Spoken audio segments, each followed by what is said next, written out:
A bill to create a statewide Office of Inspector General to fight fraud made another move in the Minnesota House today, but it still is not a sure thing to pass. Chief Political Reporter Tom Hauser says there are a lot of unanswered questions yet. Tom? Yeah, Kevin, one of the big unanswered questions is how much will an Office of Inspector General cost?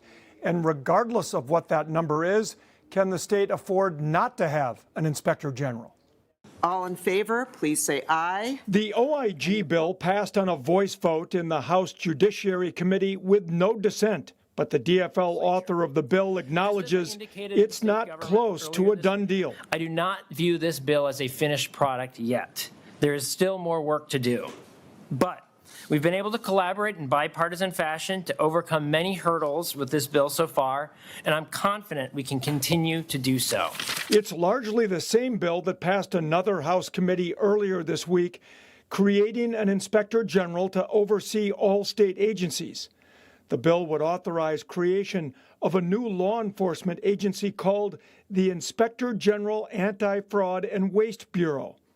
And the Inspector General would be appointed by the governor, but subject to a supermajority confirmation by the state Senate. The governor blocked this last time. Are we confident that it looks like this is finally pushing through?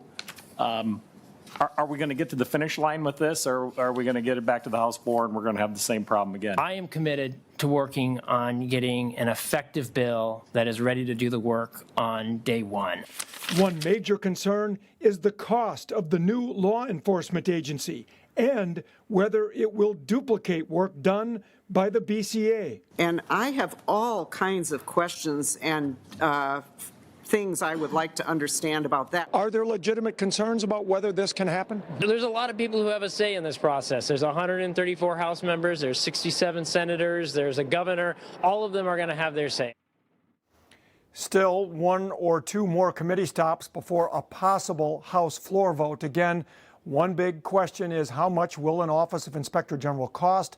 Those estimates have ranged from $13 million to $17 million every 2 years, but those estimates did not include the cost of a new law enforcement agency, which could, of course, drive that cost even higher. Kevin? Okay, that's Tom Hauser.